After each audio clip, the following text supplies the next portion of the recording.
കൊടിയത്തൂർ പഞ്ചായത്തിന്റെ സഹകരണത്തോടെ വ്യാപാരി വ്യവസായി ഏകോപന സമിതി ചെറുവാടി യൂണിറ്റ് സംഘടിപ്പിക്കുന്ന ചെറുവാടി ഫെസ്റ്റ് 2025 കാർണിവലിന് പെരുന്നാൾ ദിനത്തിൽ തുടക്കമാവും. കൊടിയത്തൂരിന്റെ സാംസ്കാരികോത്സവമായിരിക്കും ചെറുവാടി ഫെസ്റ്റ് എന്ന് സംഘാടകർ വാർത്താസമ്മേളനത്തിൽ അറിയിച്ചു. കൊടിയത്തൂർ ഗ്രാമപഞ്ചായത്തിന്റെ സഹകരണത്തോടെ വ്യാപാരി വ്യവസായി ഏകോപന സമിതി ചെറുവാടി യൂണിറ്റ് സംഘടിപ്പിക്കുന്ന കൊടിയത്തൂരിന്റെ കലാ സാംസ്കാരിക വൈജ്ഞാനികോത്സവമായ ചെറുവാടി ഫെസ്റ്റ് 2025 പെരുന്നാൾ ദിനത്തിൽ തുടക്കമാവും. ചെറുവാടി ഖിലാഫത്ത് സ്റ്റേഡിയത്തിൽ 21 ദിവസം നീണ്ടു നിൽക്കുന്ന ഫെസ്റ്റിന്റെ ഭാഗമായി വിവിധ പരിപാടികൾ നടക്കുമെന്ന് സംഘാടകർ മുഖത്ത് വാർത്താസമ്മേളനത്തിൽ അറിയിച്ചു.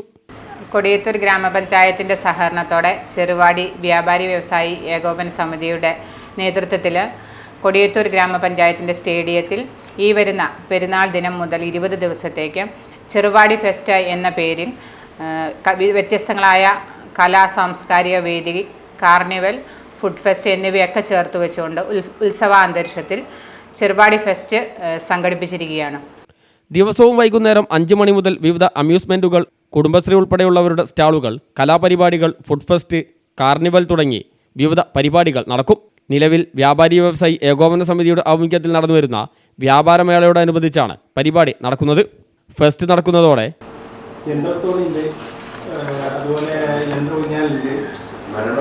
മരണക്കിണറുണ്ട്, കുട്ടികളുടെ ട്രെയിന്, അങ്ങനെ 10ഓളം ഐറ്റങ്ങളുണ്ട്. ചെറുവാടിയെ ഒരു ബ്രാൻഡാക്കി മാറ്റുക, കൂടുതൽ ഏരിയകളിലേക്ക്. ഫെസ്റ്റ് നടക്കുന്നതോടെ ചെറുവാടിയിലെ വ്യാപാര മേഖലയ്ക്ക് പുത്തൻ ഉണർവ് ലഭിക്കുമെന്നും സംഘാടകർ അറിയിച്ചു. ഫെസ്റ്റിന് മുന്നോടിയായി സാംസ്കാരിക ഘോഷയാത്രയും നടക്കും. ജനപ്രതിനിധികൾ, രാഷ്ട്രീയ സാംസ്കാരിക നായകന്മാർ, കുടുംബശ്രീ പ്രവർത്തകർ, വിദ്യാർത്ഥികൾ, സന്നദ്ധ സംഘടനകൾ, നാട്ടുകാർ എന്നിവർ ഘോഷയാത്രയിൽ അണിനിരക്കും. അപ്പോൾ ഈ വിഷയം ഒരു വ്യാപാരികൾ വന്ന് പഞ്ചായത്ത് പറഞ്ഞ സമയത്ത് നമ്മൾ സഹകരിച്ച് നടത്താം, ഒരു കാർണിവൽ നടത്താം. ഒന്ന് കാരണം ലഹരിക്കെതിരെ നമ്മളൊരു പഞ്ചായത്ത് ഉദ്ദേശിക്കുന്നത് തന്നെ ഒന്ന് പറഞ്ഞാൽ ഈ വൈകുന്നേരം ആയാലും രാത്രി ആയാലൊക്കെ, പ്രത്യേകിച്ച് ഈ ഒരു സമയത്ത് യുവാക്കളൊക്കെ വിവിധങ്ങളായ ഈ ലഹരിയുമായി ബന്ധപ്പെട്ടൊക്കെ പോകുമ്പോൾ അവരെ ഒരു സാംസ്കാരികപരമായി ഒരു 20 ദിവസമെങ്കിലും അവരെ വിവിധങ്ങളായ പരിപാടികൾ അവിടെ ആവിഷ്കരിക്കുന്നു. അവിടെ പ്രത്യേകം സ്റ്റേജ് ഉണ്ടാവും. അവിടെ ഈ പഞ്ചായത്തിലെ വിവിധ വിദ്യാലയങ്ങളിലെ കുട്ടികൾക്ക് പിന്നെ സാംസ്കാരിക ഈ കലാപരിപാടികൾ, ഡാൻസ്, ഒപ്പന ഡാൻസ് ഉൾപ്പെടെ പരിപാടികളൊക്കെ നടത്താം.